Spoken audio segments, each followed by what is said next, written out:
ladies and gentlemen, and welcome once again to another episode of The Cider Drinker. Today, we have got a cider that I bought while I was in Cardiff back in March. This is before the whole, obviously, lockdown and COVID-19 and everything took off, but yeah, really glad to get over to there. It's a really lovely city, and everything is really bunched up together, so there's just everything there that you want to have. And today I have got, well, it's a first for the channel. I've never heard of this company before, but I am trying out a bottle of Red Hogs medium dry cider, wild cider even. Yeah, comes in 500ml bottles as you can see here. I think it doesn't come in any other ranges, but it'll be in the description below if it does. And comes in at just above average 4.8% ABV. Blended and bottled in Wales. Go wild for Red Hog. Sparkling medium dry. So there we are, yeah. Red Hog medium dry cider is made with the finest quality apples grown on orchards in Somerset, Hereford and the Welsh borders. Gently fermented and matured over the winter months, it is blended and bottled in Llandeho, West Wales. I'm sorry, my Welsh is really bad, so I'm probably butchered that name. Llandeho, by our master cider maker and his team. The result is a crisp, sparkling cider with a refreshing taste of the wild.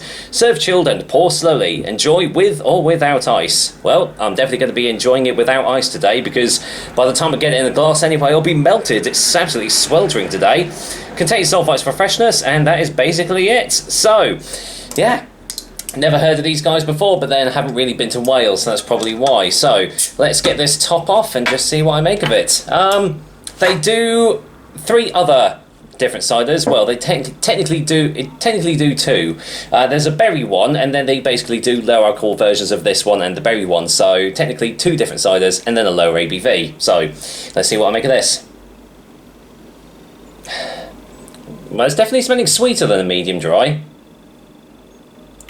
Yeah, it's got the, at least on the bottle anyway, it's got that sort of generic appetizer aroma, shall we say. Smells like, smells more like an apple juice rather than a cider, but you never know. The flavours might all, well, the aromas and the flavours might all be in the glass. Speaking of which, colour, and as you can see, yes, it is lightly carbonated, although big old bubbles are bursting up to the top there. But yeah, I'll just turn that around slightly. You can see that it is a very lovely golden straw colour there. Obviously clear, that's just a chill haze on the side of the glass there, so don't worry about that. But yeah, completely filtered. Don't know why they say pour slowly, probably because it fizzed up. Anyway, what does it smell like? Yeah, it's just got that generic, typical appetizer, apple juice sort of aroma that you generally get with more mass-marketed ciders that you find on the shop shelves. It sort of reminds me of the Angry Orchard crisp apple that I did quite a few years ago, because I know you used to be able to get that in Wetherspoon pubs, but they sort of stopped that. But yeah, generally the same aroma. So, questionable as to whether this is a real cider, but it's not all about that, it's about how it tastes. So, let's find out. Cheers everyone, and here's to Red Hog Wild Cider with their medium dry sparkling. Cheers.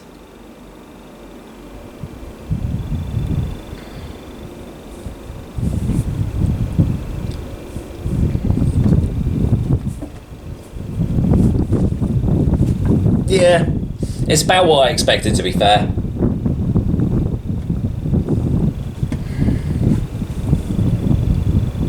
Yeah, there's absolutely nothing different to this than, as I said, like the Angry Orchard crisp apple that I had. A couple of other mass-marketed ciders have tasted like this as well. I actually think Thatcher's Gold is very similar to this in the taste as well.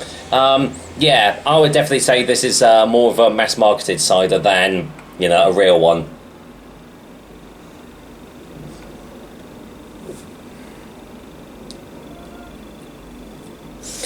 Yeah, it's definitely sweeter than a medium dry.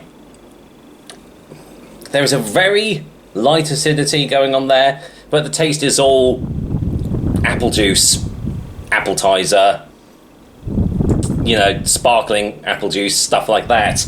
I am actually getting a little bit of a syrupy cloyiness at the back of the throat as well. It doesn't say it contains sugar or anything like that. In fact, there's not a lot about this at all on the back of the bottle, to be fair. The fact that it says that the apples are sourced from both Somerset and Hereford as well as Wales leads me to believe that some of the bigger companies have had a hand in producing this, namely maybe Westons or Thatchers. Guys over in Wales, if you've had this before and you have more information about this company and who actually provides the apples for them, it'd be really interesting to hear about it. But for the cider itself, it's just average, basically.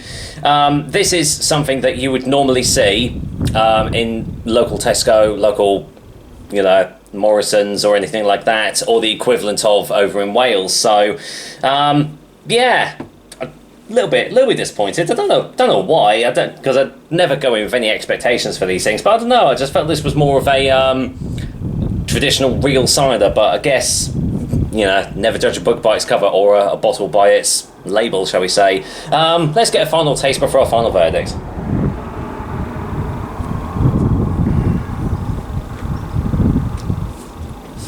And now the whole thing with, you know, serve it with or without ice, you know, makes sense now, because you normally only see that on like mass marketed ciders, you know, best served chilled or over ice and stuff, and then they just throw 1,000,001 ice cubes in there and it just waters it all down. Having said that, though, it sounds like I'm absolutely slating this cider, but to be fair, there's nothing actually wrong with it.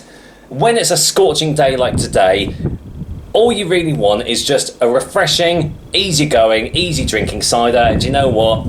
This does the job well. But if you're going into it thinking it's going to be an absolute taste sensation, taste explosion, then you're probably going to be a little bit disappointed. So I can't remember how much I paid for this bottle. I think it was just under £2. I could be wrong there, but you know, I'll have to find out the price on their website and everything. But for a final verdict, I'm going to go and give Red Hogs medium dry sparkling cider from Wales a 5 out of 10.